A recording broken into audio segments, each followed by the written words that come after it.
Hello, and welcome to another episode of Untraditionally Traditional, a podcast with me, Brittany Duncan, a millennial homemaker. Join me each week as I share all the things I've learned that make keeping your home, garden, and life running smoothly, all while working.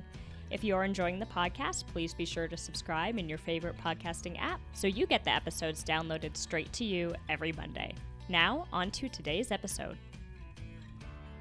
Hello, everyone, and happy Monday. A few housekeeping things here at the top of the episode. First, I must be officially making it as a podcaster because on our last episode, I had a rainstorm going on, and on this episode, my neighbors have decided to build a second addition on their house. So I imagine for the foreseeable future that my episodes will have construction noises in the background.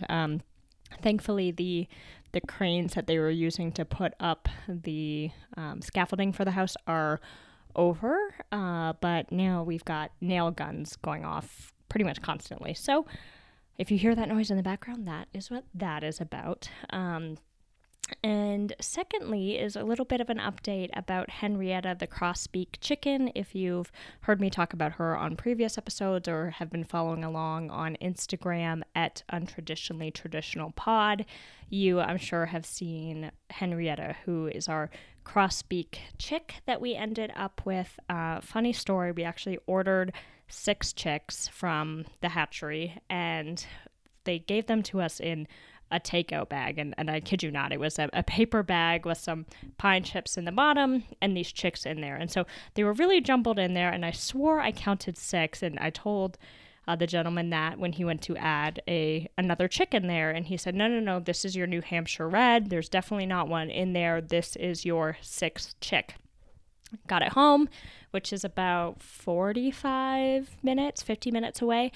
And dumped out this takeout bag into their brooder box, and lo and behold, we did have 7 chicks. Really only like a week went by before we started noticing Henrietta's beak developing cross beak, which is where the top and bottom portions of the beak do not line on top of one another perpendicularly. They start to, one goes left and one goes right, creating a cross beak or scissor beak. It continues to grow for their first 6 months of life and even further into life, but makes it really difficult for them to eat. So at first with Henrietta, we were having no problem. She was self-eating fully. Her crop was full. She was gaining weight. Something they say you should do with cross-beak chicks is to weigh them daily to make sure that they are putting on weight. And then all of a sudden, she didn't gain weight, and then she started losing weight. And that was pretty scary because at this point in their lives, they need to be gaining weight. They're chicks. They should be growing every single day. So for her to be losing weight was a pretty big deal. I started feeding her egg, a beaten egg with a syringe 3 times a day while I waited for what's called AHS, or Avian Health Shake, to arrive, which is a very fine powdered food that has all sorts of nutrients in it. You read the ingredients and it's like chickpea flour, almond flour, oregano, thyme. Like, it actually smells delicious. And so I was like, what is in this? But yeah, all things you can pronounce, really nutrient dense packed food.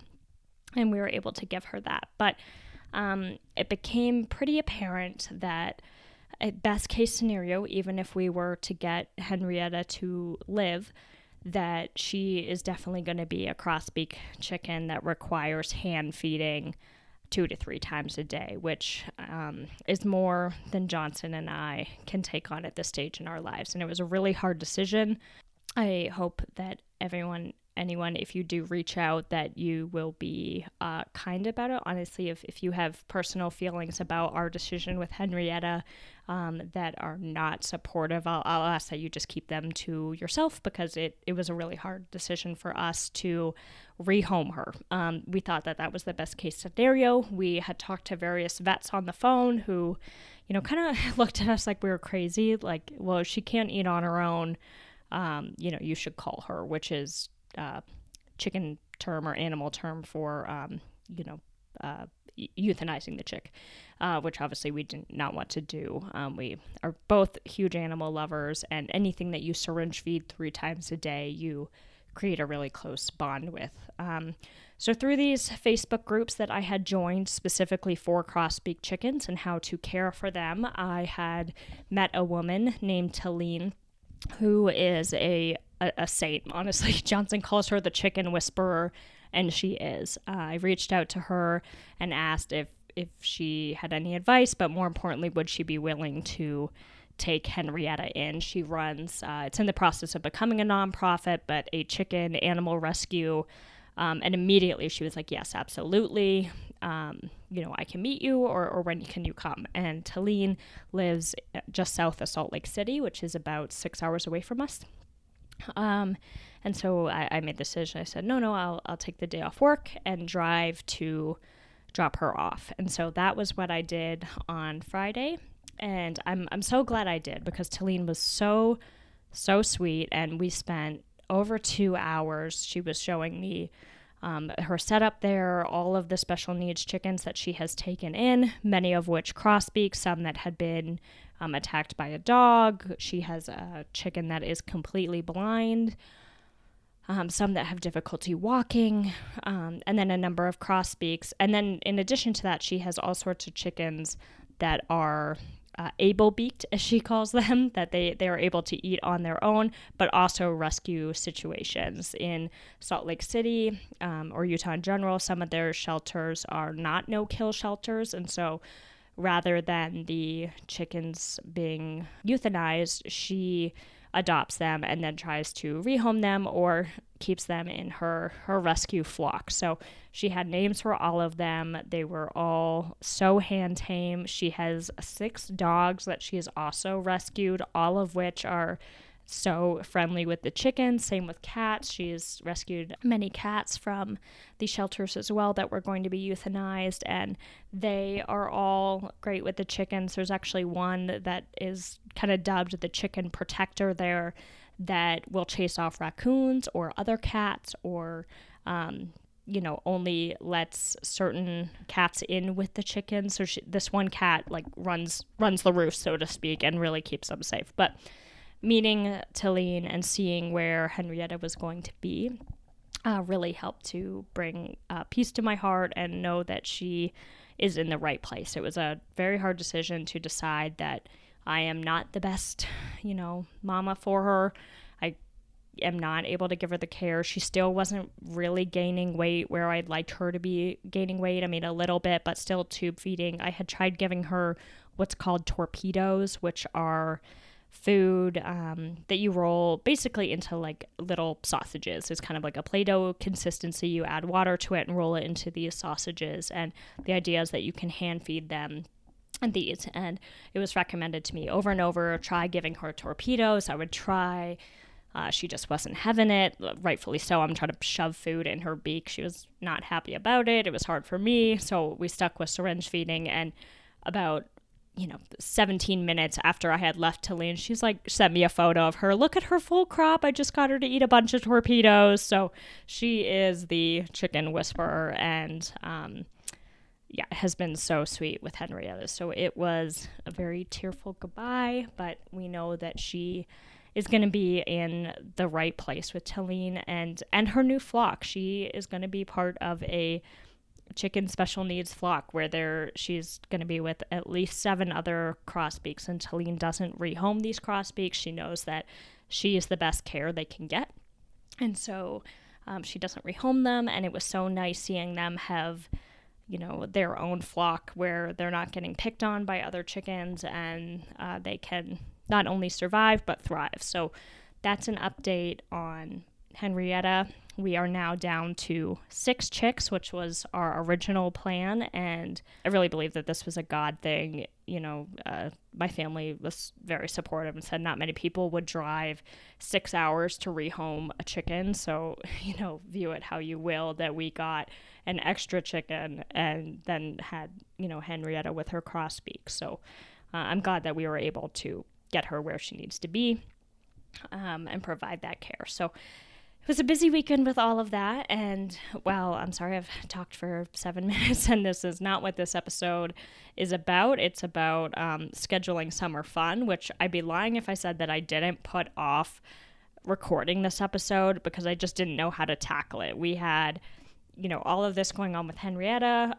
Here we are at the end of June, and Johnson and I had not planned our summer fun. I felt like a fraud, and I, just felt like I was failing about scheduling summer fun. How am I supposed to talk about it if I'm not doing it myself? And then, I think that is really true for everybody. How often do we feel like we know we should be doing fun things, but we just don't put pen to paper and write them down? Or even if we do, they just don't come off. We're tired at the end of the day.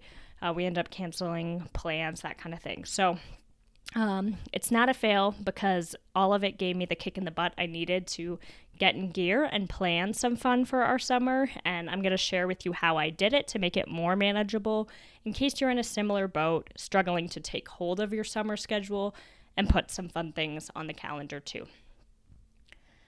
I decided to group things into twos because currently our family is Johnson, myself, and Sage the Golden Retriever, of course, and our chickens. But while everyone deserves to have a joyful summer, we decided to leave it to the human family members to contribute ideas to the summer fun categories, which we created 7 of which.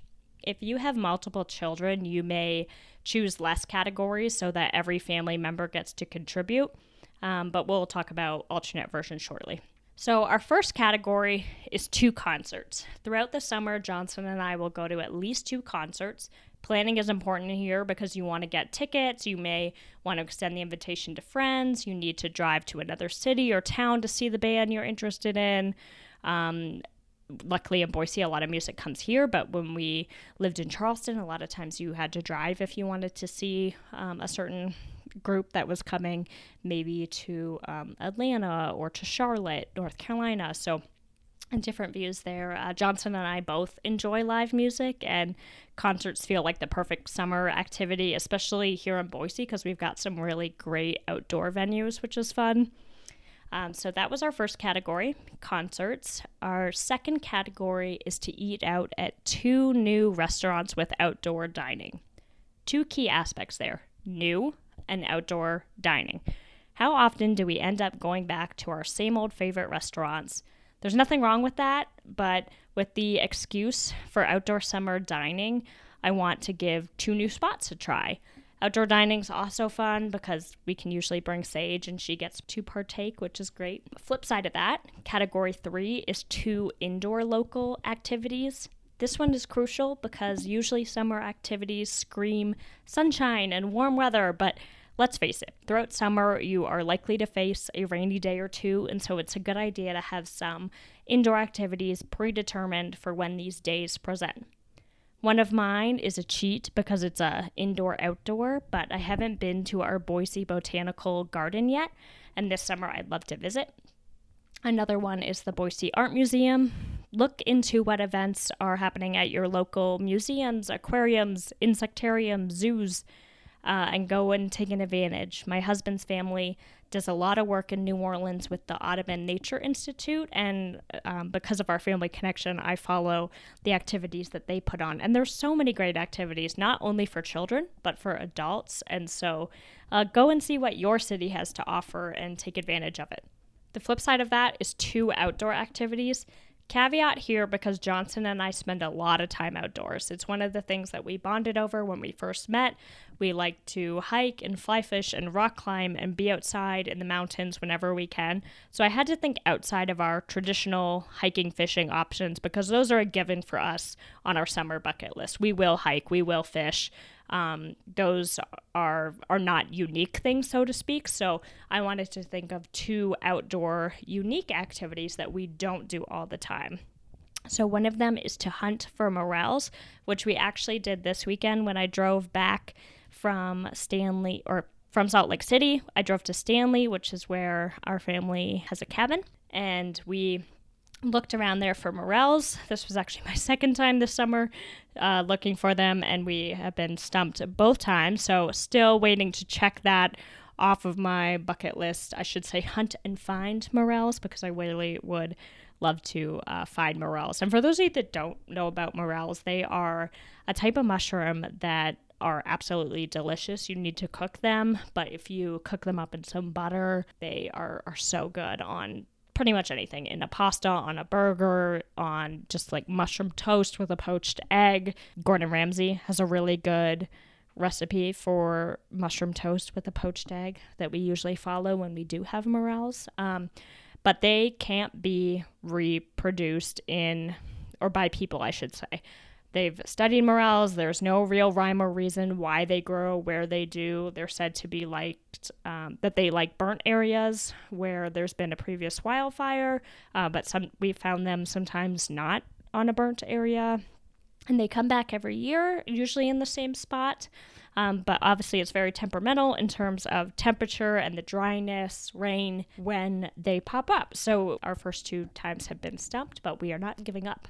My second activity is to float the Boise River, which is a thing to do here in Boise. It's a lot of fun. You get different types of floats. You can do friends and kind of tie yourselves together and just float the river, especially once we're in the 90-degree range of temperature. It's really nice to get in the water and just relax and float the river. So think about what outdoor activities you find fun, what your family finds fun, maybe what you don't do often or have never done but want to try, and put them on your summer fun bucket list. Next up was 2 picnics. Growing up, my second mom, Trudy, had this super cute picnic basket that I always admired, and maybe it's why picnics are on my summer bucket list. Johnson doesn't know this yet, but I want him to pack one and pick the spot, and then for me to do the same on another picnic adventure. That way each of us gets a nice surprise as to what we are eating, where we're going, to enjoy the meal. Speaking of meals, our 6th category is hosting friends for meals. Twice over the summer, I would like to host a group of friends for a meal, whether that be a Sunday brunch or dinner around the fire pit. Community is important to me, and hosting friends is a way to invite them into your home and family space and let them know you value what they add to your lives and that you want them to be a part of the meal. And last but not least is 2 camping weekends. Last summer, we let the entire summer go by without getting in our tent for a camping trip, and we're going to really try to not do that again this year. We'll probably book these weekends late August, potentially early September, which may not be, quote, summer for some of you, but we do like to camp when the weather is more tolerable, and living with such close access to the mountains, we have that luxury. So that's it. 7 categories and 14 events to fill our summer with fun. As a recap, they are 2 concerts, 2 new restaurants with outdoor dining, 2 indoor local activities, 2 outdoor activities, 2 picnics, 2 times hosting friends for a meal, and 2 camping weekends. Johnson will pick one for each category, and I'll pick the other. As I mentioned earlier, if you have 2 kids, you might choose 4 categories and then have each family contribute. Parents, I think this is important because you're always, then contributing each members. It shows your kids that you prioritize joy in your lives, and the fun doesn't stop when you're an adult. So you get to choose some of the activities, but also that you value what they want to do and you want them to contribute as well. Logistically, ask yourself a few questions once your list of categories and activities is established, one of which being factored throughout the process so that you don't let anyone down. The first is time. Look at your schedule and your spouse's schedule and your kid's schedule. Realistically, how much free time do you have to fill? Plan accordingly. The second is budget, and this is one I think that should be factored in throughout the process. As adults, we tend to self-regulate, but with kids, this can be tough. An option would be to create 3 categories. Category A is the more expensive things to do. Out of this category, they can pick one activity they really want to do. Category B are the middle expense items, maybe activities you need to buy supplies for, or something like that. You can let them pick 2 categories or 2 activities from this category. And then category 3 is the free category, activities that are fun, don't cost a dime. Let them pick 3 from this category. At the end of the exercise, you will have 6 activities per child, and they came from a list you generated and pre-established that were activities you are comfortable participating in financially. The third question to ask yourself is, what is the status of my equipment needed for my summer activities, and do I need to replace anything or add anything? For example, Johnson and I will go through our camping box and we'll get our tent out. Doesn't need any patches. How are our sleeping bags looking? Do we need fuel canisters? Do we have them on hand? Lighters, matches, or do we need to pick some up? Evaluating what you need for an activity at the beginning of summer allows you to be more spontaneous when the weather is beautiful and you want to hit the road and go camping, that you've already completed an inventory and you know you can just grab that gear and be set, and that you're not thinking, oh gosh, we have to do a lot of work to be able to actually go do this thing. Let's do it another weekend. Pre-knock all that out so that you are just ready to go. I hope you find these different lists helpful in your summer planning. Don't feel bad if you haven't gotten to it yet. There's still lots of summer left. That's what I'm telling myself, so do not feel bad. Know that there will be fun activities that pop up spontaneously, and that this list serves as a bucket list of things you definitely want to participate in before fall comes around. Join me back here next week where I'll be talking about my top 10 kitchen must-haves. Thank you for listening to this episode of Untraditionally Traditional. If you enjoy the podcast, please share it with those special people who would love it too, and write a review.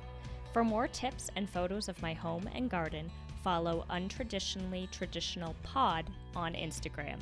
Until next week, let's continue to make our homes places of joy and service to ourselves and those we share them with.